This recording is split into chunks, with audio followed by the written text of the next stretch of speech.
Ya, siap. Assalamualaikum warahmatullahi wabarakatuh. Waalaikumsalam warahmatullahi wabarakatuh. Kak,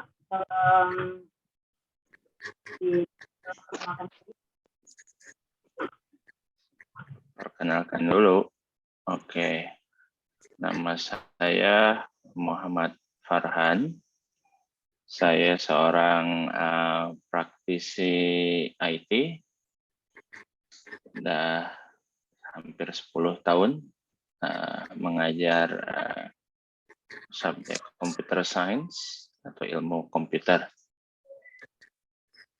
Saya sekarang asal Indonesia tapi menetap di Malaysia.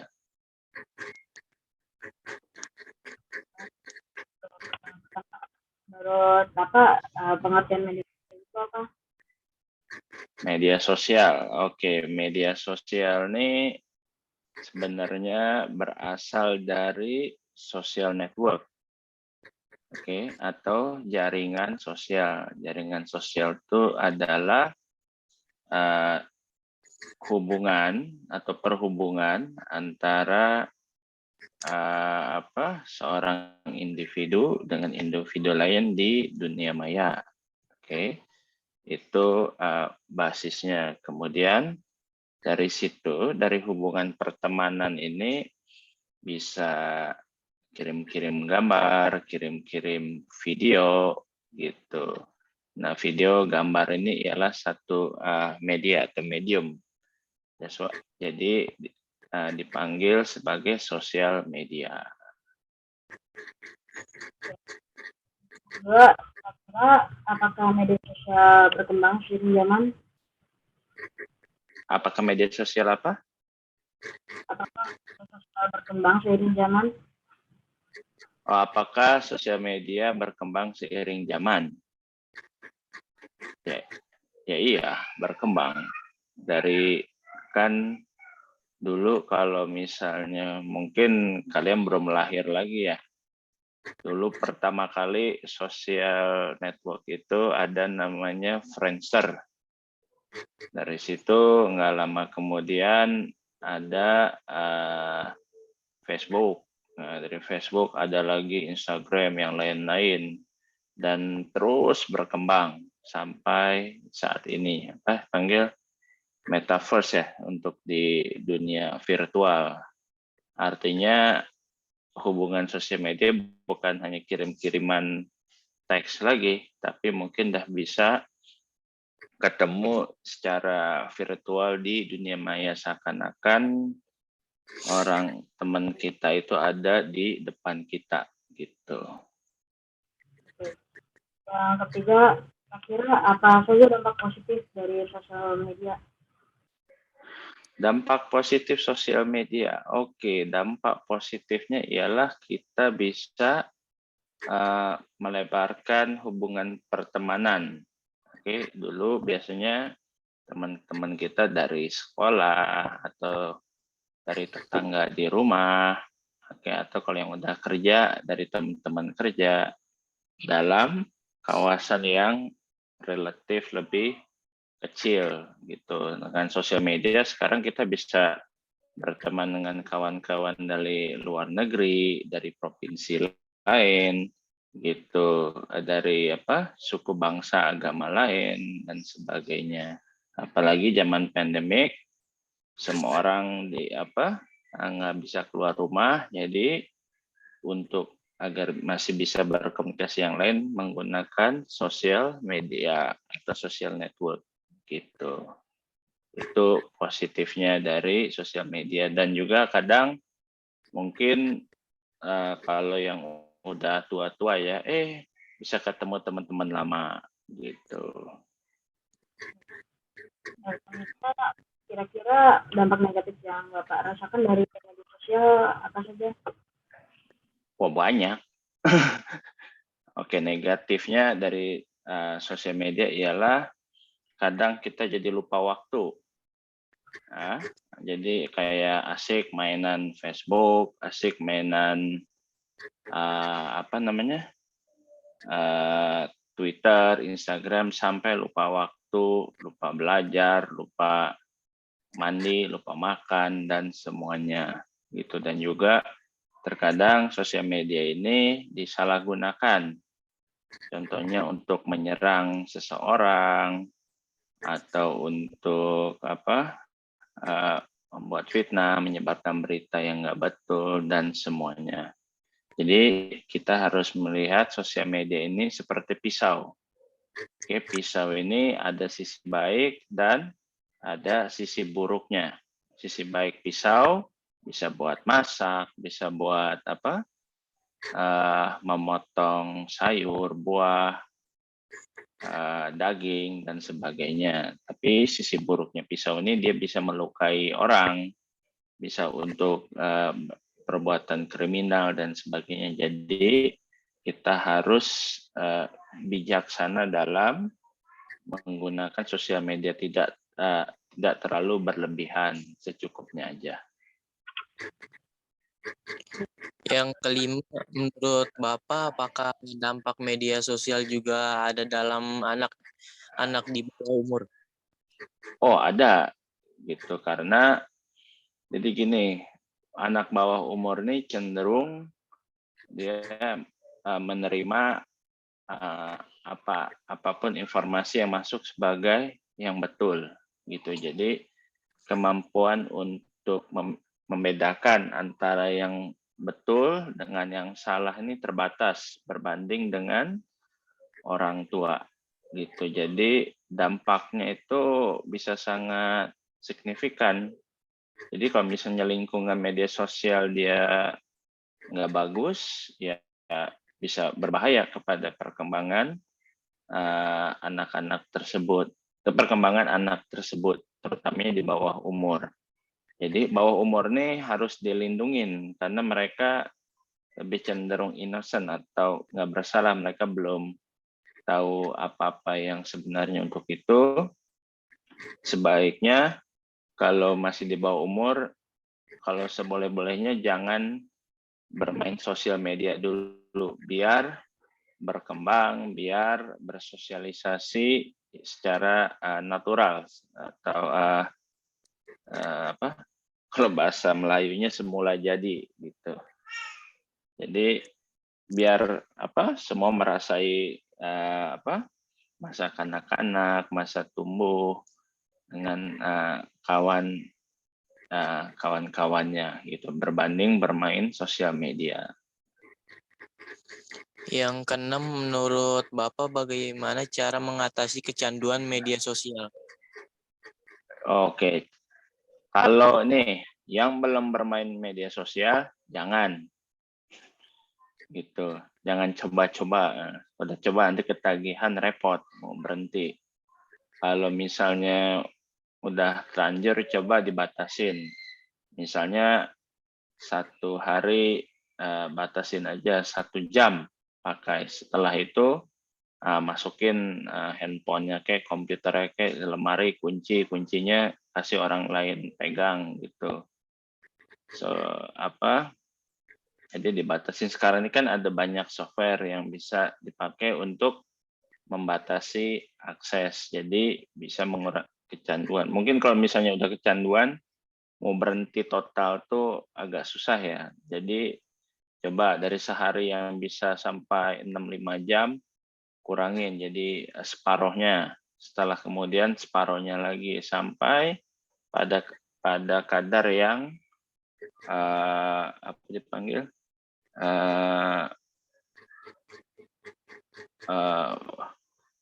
Kalau bahasa Inggrisnya sampai reasonable gitu.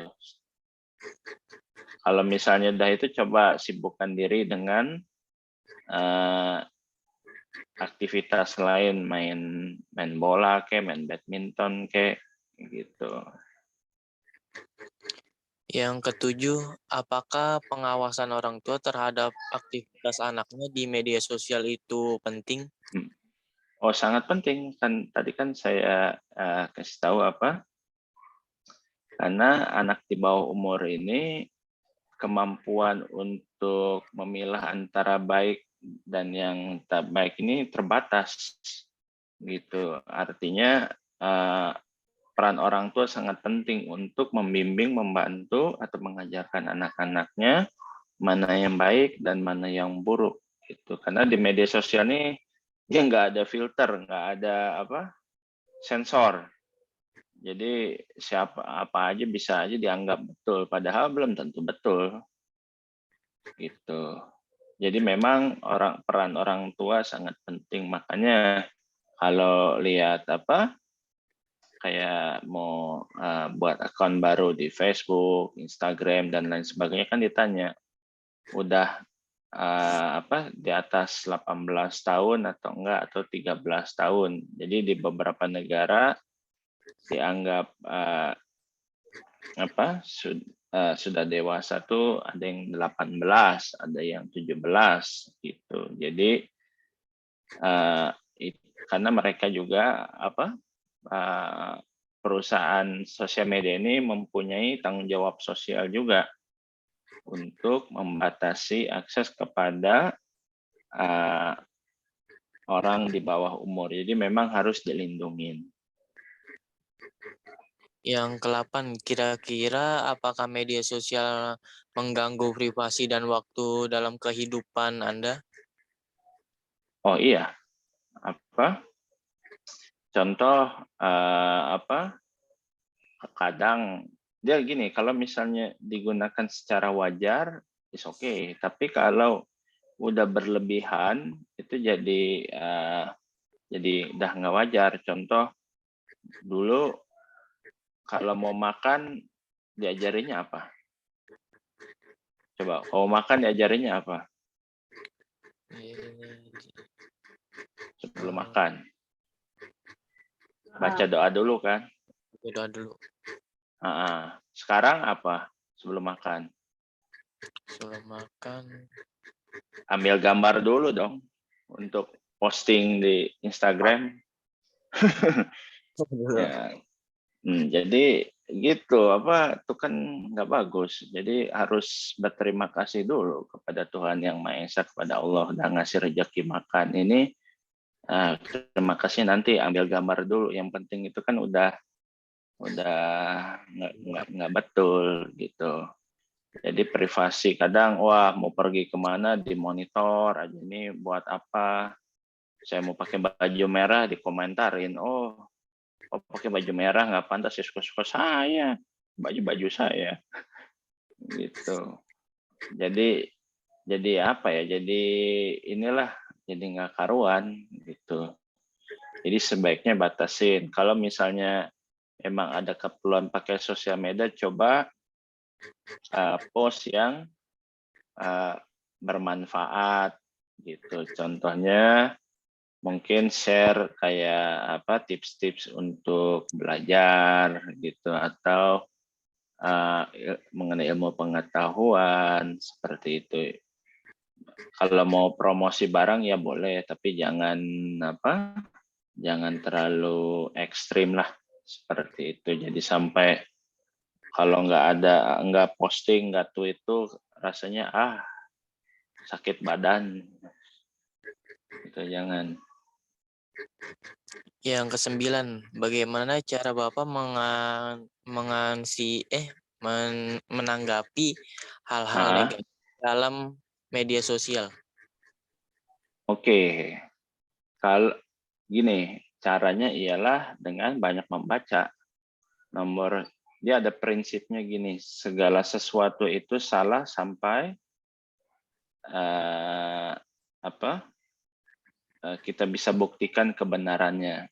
Jadi jangan terus percaya gitu. Jadi apa yang di sosial media betul apa salah, coba cari rujukan lain gitu, bandingkan.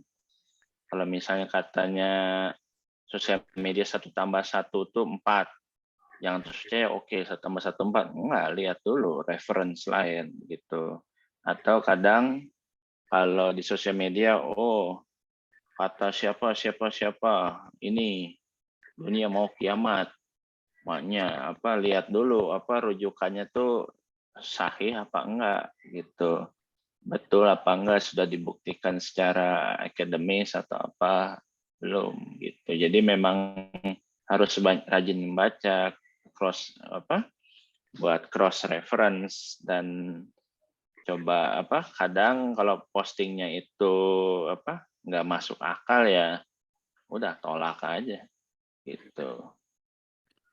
Yang Jadi ke-10. jadi intinya jangan mudah percaya gitu. Oh iya. Yang ke-10. Secara keseluruhan bagaimana cara menggunakan media sosial dengan baik dan benar dan bijak? Baik dan bijak menggunakan media sosial. Nomor 1, jangan berlebihan sampai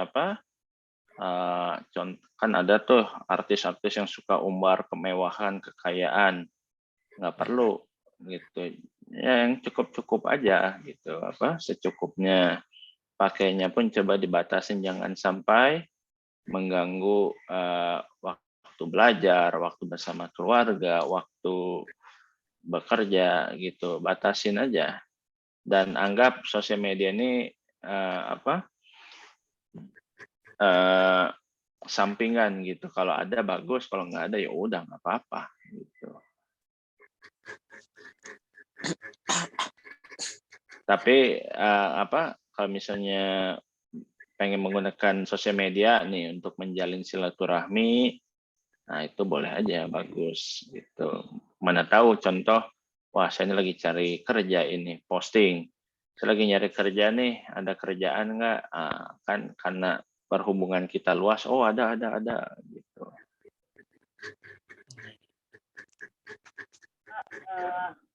Untuk wawancara ini, terima kasih telah menyempatkan waktu untuk hadir dalam wawancara hari ini ya. Iya, sama-sama.